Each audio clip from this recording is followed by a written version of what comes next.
আজকে যারা শুনছে তাদের জন্য আমার এই বক্তব্যটা, আপনি ধরে নিতে পারেন যে আজহার প্যারোলে মুক্তি পেয়েছে, কিছুদিনের জন্য তার প্যারোল হয়েছে, প্যারোলে তার মুক্তি হয়েছে। আমি নিঝুম মজুমদার আজকে তৌফিক মারুফ জার্নালে এসে আমি বলে দিচ্ছি, এই রাজাকারের বাচ্চার বিচার হবে। আপনি আমাকে বলবেন না যে একবার তো হয়ে গেছে, কেমনে করবেন? সব আইন আছে, আইনের, বাংলাদেশে বিদ্যমান আইনের মধ্যে থেকেই হবে। আইনের যে কত ধারা আছে রে ভাই, ওইটা তখনই দেখতে পাবেন। যত রাজাকার বাংলাদেশে আছে ওগুলো সবগুলার পাইকারি বিচার করা হবে আন্তর্জাতিক স্ট্যান্ডার্ড মেনটেন করে। ওই দিন দেখব, আজকের দিনগুলোকে লিখে রাখলাম, ওই দিন দেখব। জামাত প্রপাগান্ডা করেছে তো, সামনের সময়গুলোতে তরুণ প্রজন্ম থাকবে পাহারার দায়িত্বে। তখন দেখবেন যে বিচার কাহাকে বলে, কত প্রকার, ও কি।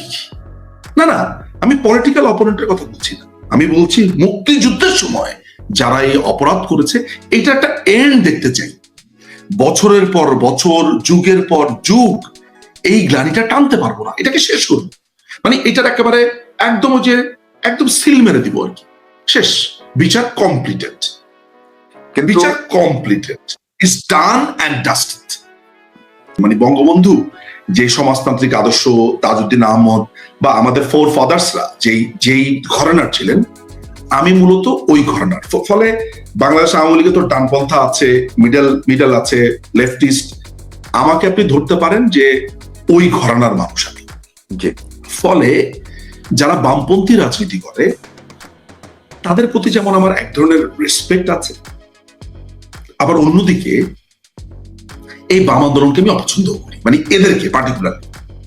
কারণ কি জানেন, যারা বাম রাজনীতিটা করে এরা না কেমন জানি মানে অদ্ভুত একটা ক্যারেক্টার।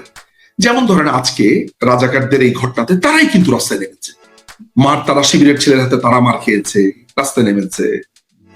আবার এরাই যখন বলা হচ্ছে রাজাকার, তখন আবার প্রতিবাদ করছে। আপনি মানে মাঝে মধ্যে মনে হয় বাম রাজনীতি, মানে আমি যেই টাইপের বাম ধারণ করি, আবার আমি সেটা না। এই পার্টিকুলারলি বাংলাদেশের কমিউনিস্ট পার্টি, বাসদ জাসদ যারা যারা আছে, এদেরকে আমার কাছে নারীর মনের থেকেও জটিল চরিত্রের মনে হয়। এরা যে আমরা কথায় কথায় বলি না যে নারীর মন বড় কঠিন, বোঝা যায় না, ঠিক একই ব্যাপার। ঠিক এদেরকে আমি বুঝতে পারি না। হ্যাঁ, এরা কখনো একটা লম্বা গিটার নিয়ে টুংটাং টুকটাং করতে করতে ফ্যাসিবাদ করবে, আবার ওই লোকই আপনার ওই গিটারের টুংটাং করতে করতে বড় বড় লাল চোখ করতে করতে বলবে যে অমুক আসলে ভালোই ছিল। ফলে মানে বাংলাদেশে এখন পর্যন্ত যত আন্দোলন হয়েছে, বাংলাদেশের ইতিহাসে বা পাকিস্তান পর্বে যত আন্দোলন হয়েছে, এইটার সূচনাটা করেছে বামেরা। আপনি এটা কোনোদিন বামরা এটা নিয়ে যদি অহংকার করতে দেন, ইয়েস দে ডিড। আমাদের কাছে যে এভিডেন্স আছে তা বলে, আপনি কত মানুষের নাম বলবেন, কমরেড মনির সিং, কমরেড ফরহাদ, মুজাফর আহমেদ, এরকম অনেকের নাম আপনি নিতে পারবেন, অনেকের। এর আগেও স্বাধীনতা সংগ্রামী যারা ছিল ভারতবর্ষের, আপনি নেতাজি সুভাষ বসুর কথাই ধরেন না কেন, ব্যাপক জাতীয়তাবাদী, ওনাকে আমি বাম নেতাই বলি আসলে। সুতরাং এন্ড অফ দ্য ডেতে মানে অনেকেই তাতে ডিসপিউট করলে আমি ওনাকে বাম নেতাই বলি। আমার মুদ্রা কথা হচ্ছে যে বামরা মাঝে মধ্যে জানে না, ওই হুমায়ুন আজাদের ওই উক্তিটার মতো, কার সাথে খেতে হয় আর কার সাথে শুতে হয়, এই যে পার্থক্য না জানা, এই কারণে sometimes they find themselves nowhere. Bangladesh Awami League, যেখানে বাংলাদেশ আওয়ামী লীগের সাথেই তাদের থাকার কথা ছিল, এই অন্যায় অবিচার এই পুরো ঘটনাটাতে তারা মিলেছে হচ্ছে এই রাজাকার আলবদরের পোনাগুলোর সাথে, এই এনসিপির সাথে। এখন তারা বুঝতে পারছে এরাই তাদেরকে পেটাচ্ছে। মানে আমরা বলছি শিবিরের ছেলেপেলে, কিসের শিবিরের ছেলেপেলে পিটিয়েছে? 1988 আমরা দেখেছি ফ্রিডম পার্টি নামে একটা পার্টির আত্মপ্রকাশ ঘটেছে। একটু উদাহরণ দিয়ে আপনাকে বলি, এই ফ্রিডম পার্টি কারা? এই ফ্রিডম পার্টি হচ্ছে বঙ্গবন্ধুকে যারা খুন করেছে, বঙ্গবন্ধুকে যারা খুন করেছে, এই খুনিরা বাংলাদেশের কিছু খুনিদেরকে নিয়ে, কিছু স্ট্রিট বেগার টোকাইয়ের বাচ্চাদেরকে নিয়ে সেই 88-এ এই টোকাইগুলো একটা দল করে, না হচ্ছে ফ্রিডম পার্টি। এরা কি করবে? আওয়ামী লীগকে খেয়ে ফেলবে, মেরে ফেলবে। কি এক অবস্থা! এর সাথে তখন রাষ্ট্রপতি নির্বাচন করার কথা ছিল, টাকা পেয়েছে গাদ্দাফির কাছ থেকে ফ্রিডম পার্টি। হ্যাঁ, মজার ব্যাপার হচ্ছে আহমদ সফা আবার এই ফ্রিডম পার্টির বিভিন্ন লেখা টাকা লিখে দিত। এই গাদ্দাফির আবার গ্রিন বুকও সে অনুবাদ করেছে। সে এক ইন্টারেস্টিং ইতিহাস। এই ফ্রিডম পার্টিও একসময় তাই করতো। ওদের সাথে জামাতের কোনো পার্থক্য ছিল না। 92, 93, 94 সালে তো আওয়ামী লীগ দাঁড়াতেই পারতো না। একটা স্টেজ করেছে, ফ্রিডম পার্টির লোকেরা ভেঙে দিচ্ছে। একটা মিছিল করবে, ভেঙে দিচ্ছে। ঠিক এনসিপি এখন যা করছে। তো কোথায় আজ সেই ফ্রিডম পার্টি? ধূলিসাৎ হয়ে গেছে। এই ছ্যাঁচড়া, চোর, ডাকাত এরা ধূলিসাৎ হয়ে গেছে। তো আলটিমেটলি এই যে বামদেরকে আজকে অ্যাটাক করছে ফ্রিডম পার্টির মতোই এনসিপি, এরাও ধূলিসাৎ হয়ে যাবে। কিন্তু বামরা কি বুঝবে সেই কথা? বুঝবে না। একটা থাপ্পড় মেরেছে আজকে মিছিলের সময়, গালটা মুছতে মুছতে কালকে গিয়ে দেখবেন ই চেপে ধরেছে। হ্যাঁ, আপনি একটা বিড়ি ধরিয়ে দেন ওই শাহবাগের চিপাতে, কিন্তু মোজাফর আহমেদদেরকে তো আপনি বিড়ি ধরালে কাজ হতো না। কিন্তু এখনকার বামদেরকে একটা বিড়ি ধরিয়ে দেন, বেনসন, দাদা বেনসন দিয়েছে 30 টাকা, 30 টাকা দিয়েছে, 30 টাকার বেনসন, 30 টাকার বেনসন পেয়ে তো শেষ। দাদা 30 টাকার বেনসন, ওই দাদার 30 টাকার বেনসন পেয়ে আবার ভুলে যাবে।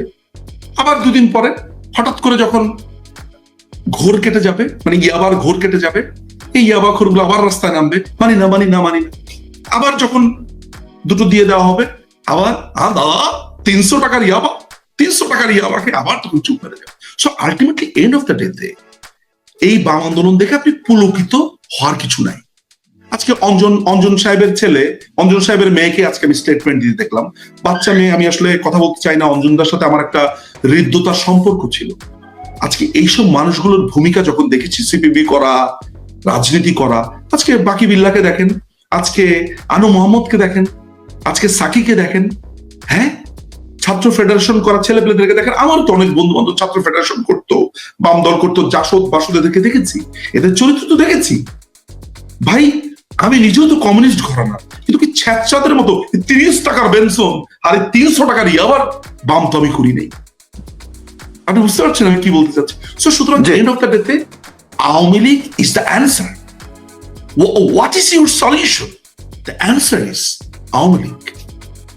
এই আওয়ামী লীগ মুক্তিযুদ্ধকে প্রোটেক্ট করেছে, প্রগতিশীলতাকে প্রোটেক্ট করছে। ইয়েস, আমাদের অসংখ্য ভুল ছিল, অসংখ্য।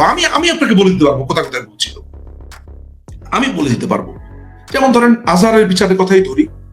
হ্যাঁ, আমি আমি আমি আমি খালি এটা ভাবছি যে 30শে ডিসেম্বর 2014 সালে রায় হয়েছে আজহারের, তো 10টা বছর এই রিভিউ পিটিশনটাই বা কেন শেষ হলো না?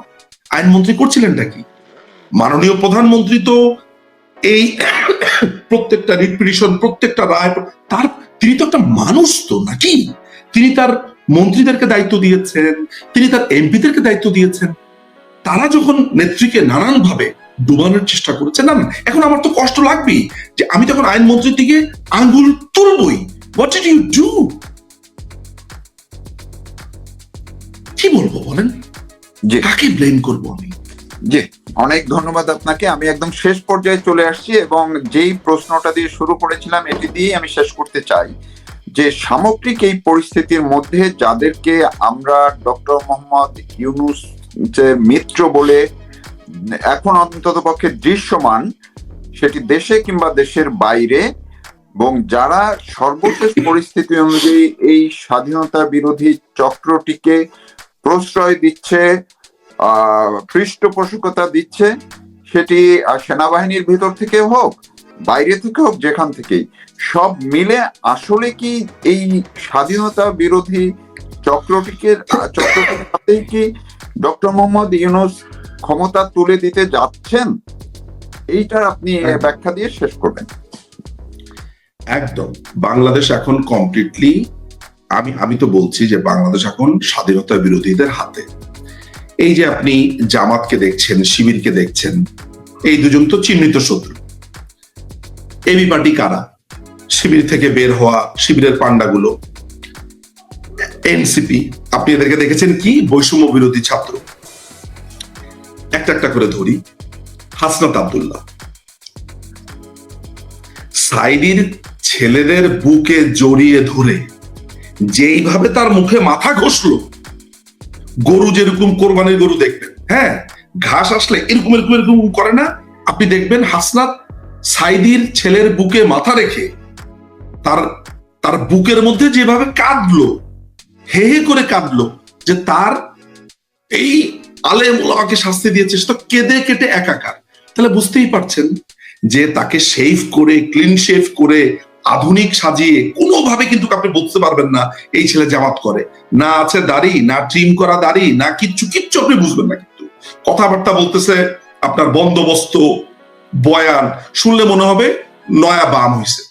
ওই যে আপনার ইউনিভার্সিটিতে ঢুকলে প্রথম ইয়ার যেরকম কমিউনিস্ট হয়, দেখলেই মনে হবে যে মনে কমিউনিস্ট হয়ে গেছে। এটা আস্ত শিবির হাসনাত আব্দুল্লাহ। যেই লোকটা জামাত শিবির না হলে সাইদির ছেলের মাথার মধ্যে নাক ঘষে কান ঘষে কি বলে যে সাইদিকে যারা ফাঁসি দিয়েছে তাদের প্রতিশোধ নিব। আচ্ছা, একটা গেল হাসনাত আব্দুল্লাহ, কে one of the biggest face of this whole টোকাই বাহিনী। আচ্ছা, এরপরে সার্জিসের কথা তো পরিষ্কার সে বলেই দিয়েছে যে আরো একটু আগে যদি এই ঘটনা ঘটাতে পারতো তাহলে সালাউদ্দিন কাদের চৌধুরী, সাইদি এদেরকে ফাঁসিতে ঝুলতে হতো না। এরপরে আপনি দেখেন মাহফুজ আলম তো জামাত শিবিরের ছেলে, হিজবুত তাহরির করতে গেলে আমরা সবাই জানি। হান্নান মাসুদ ওই হাতিয়াতে সে করতে হতো শিবির, তার বাবা হচ্ছে জামাত। তো প্রত্যেকটার আপনি সামনের সারির প্রত্যেক সারির পুরোটাই হচ্ছে শিবির, জামাত। তাহলে এবি পার্টি, এনসিপি, এরপরে ইনকিলাব মঞ্চের একটা দেখেছেন না 4 ফুট 15 সাইজ, এইভাবে জাম্প মারে। আপনি দেখবেন যে যখন ভাষণ দেয় ঠাস করে এরকম ভাবে একটা জাম্প মারে, লাফা জাম্প মারে। আপনার এই ছেলে হচ্ছে আস্ত শিবিরের, এই তারা বানিয়েছে কি ইনকিলাব মঞ্চ, জুলাই ঐক্য পরিষদ, তারপরে 36 পরিষদ, জুলাই 36, প্রত্যেকটা জামাত শিবিরের প্রোডাক্ট। কিন্তু এরা কিন্তু সংখ্যায় কিন্তু একই ছিল, ভেঙে একটু বানিয়েছে। হ্যাঁ, মানে জামাতের ব্যাপারটা খেয়াল করে দেখেন, যখন আপনার করোনা হচ্ছিল তখন তারা কি করেছে, গাছ লাগান পরিবেশ বাঁচান পরিষদ, পাহাড়ি ছাত্র পরিষদ, রাস্তা ধোয়া কমিটি, রাস্তা পরিষ্কার করা কমিটি, টিকা দেওয়া কমিটি, সবগুলা জামাতিগুলা। এরা তখন রাজনীতি করতে পারতো না, এরা এভাবে বিভিন্ন বানিয়েছে। কিন্তু এরা তো না হয় জুনিয়র লেভেলের, কিন্তু একটু আপার লেভেলে এই উপদেষ্টাদের মধ্যে, তারপর তার যতগুলো কমিশনের চেয়ারম্যান যারা আছেন, যারা সুশীল সমাজের একদম মাথায় বসে আছেন, তারা তো অনেক সময় দেখেছে মুক্তিযুদ্ধের কথা বলতেন, কিন্তু এখন তো তারা ডক্টর মোহাম্মদ ইউনূসের সবচেয়ে বড় ঘনিষ্ঠ।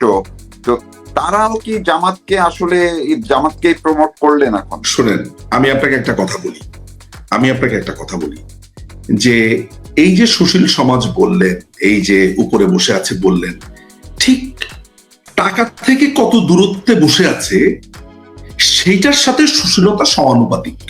আমরা অঙ্ক করেছি না যে অমুকের ভরবেগ তমুকের দূরত্বের সমানুপাতিক, কি করেছিলাম না ফিজিক্সে? ঠিক একই ঘটনা। আপনি কতটা সুশীল, কতটা মানবতাবাদী, সেটা ডিপ স্টেটের টাকার সমানুপাতিক। ওইটার উপরে ডিপেন্ড করবে আপনি ঠিক কতটুকু করা হবেন, কতটুকু সফট হবেন, কতটুকু বোবা হয়ে যাবেন। বদিউজ্জামান মজুমদার, তারপরে সিপিবি দেবপ্রিয় ভট্টাচার্য। আচ্ছা, দেবপ্রিয় ভট্টাচার্যের টাকা আসে কোত্থেকে বছরের পর বছর? এই যে সুজনের টাকা কে দেয়? ট্রান্সপারেন্সি ইন্টারন্যাশনালের ইফতেখারের টাকা কে দেয়? আদিলুরের যে আপনার একটা কি ছিল যেন অধিকারের টাকা কে দিত? ব্যর্থতার কথা বলেছি না আমরা, হয়তোবা এদেরকে কখনো ব্যান করতে পারিনি, খুঁজে বের করতে পারিনি, আমরা গবেষণা করতে পারিনি। কিন্তু আপনাকে আমি একটা কথা দিয়ে যাই তৌফিক ভাই, এই দেশ সামনের যে তরুণরা আসবে, বাংলাদেশে যে তৃণমূল, আওয়ামী লীগের যে তৃণমূল ভবিষ্যতে আসবে, এরা শার্প, ছুরির ফলার মতো শার্প। দেশের বাইরে এখন যাদের সাথে মিট করছি, দেশের বাইরে দেশের ভেতরে আওয়ামী লীগের যেসব ছেলে পেলেরা এতদিন কমপ্লিটলি ঘুমন্ত ছিল, যোগাযোগ করে তো, এদের তো মেধা দেখি, একটা অদ্ভুত একটা জেনারেশন পাবে। আমি একদম হতাশাবাদী হই না, একদম না। আওয়ামী লীগের যেসব শিক্ষিত অংশ জেগে উঠেছে তৌফিক ভাই, অসাম, এক কথাতে ক্লাস। এই ছেলেপেলেগুলো জানে যে ঠিক কোথায় গবেষণা করতে হবে, কাকে ধরতে হবে, কোথায় যেতে হবে, কোন জায়গাতে যেতে হবে। সংগঠিত হচ্ছে, দেখবেন এই দেশটা রাজাকার, আলবদর, আল শামস, শাহিন ফৌজের হবে না। আমি নিশ্চিত করতে পারি যে আমাদের কাছে, বাংলাদেশ আওয়ামী লীগের কাছে এই দেশ নিরাপদে থাকবে।